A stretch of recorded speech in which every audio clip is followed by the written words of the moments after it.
پاکستان کو مشہور زمانہ ریڈ پاور پروجیکٹ یعنی کہ کارکے کے بجلی گھروں کی مد میں ترکی کمپنی کارکے کو بطور جرمانہ 70 کروڑ ڈالرز دینے پڑیں گے۔ پاکستان نے ترک حکومت کی مدد سے کارکے تنازع کو حل کر لیا ہے۔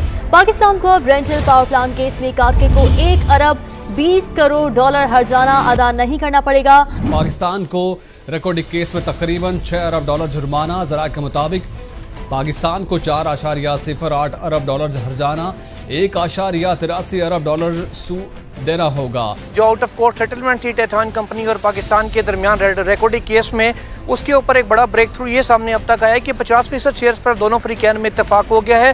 جب پہلے ماضی میں یہ معاہدہ ہوا تھا جس کو سپریم کورٹ نے کالعدم قرار دیا تھا، جس کے بعد جرمانے پاکستان کو ہوئے۔ سی پیک کے تحت کراچی اور لاہور میں لگنے والے 2 کول پاور پلانٹس بھی 483 ارب روپے سے زیادہ اضافی منافع کمائیں گے۔ ساہیوال اور پورٹ قاسم پاور پلانٹس اپنی 30 سالہ لائف میں 483 ارب روپے کا اضافی منافع کمائیں گے۔ سستی بجلی خریدنے کی کوششوں میں پی ٹی آئی حکومت نے ایک اور سنگ میل عبور کر لیا۔ حکومتی ٹیم کے مزید 6 آئی پی پیز کے ساتھ مذاکرات کامیاب ہو گئے۔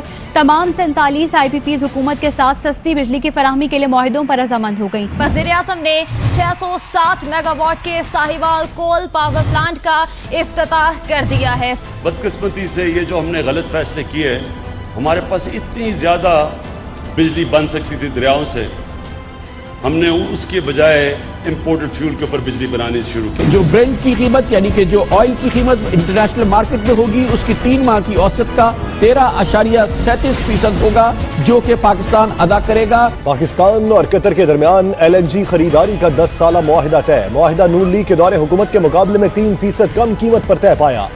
ہر سال ہمیں 300 ملین ڈالرز کی بچت ہوگی، اور انشاءاللہ جو 10 سال اگلے 10 سال میں 3 ارب ڈالر کی پاکستان کو بچت ہوگی۔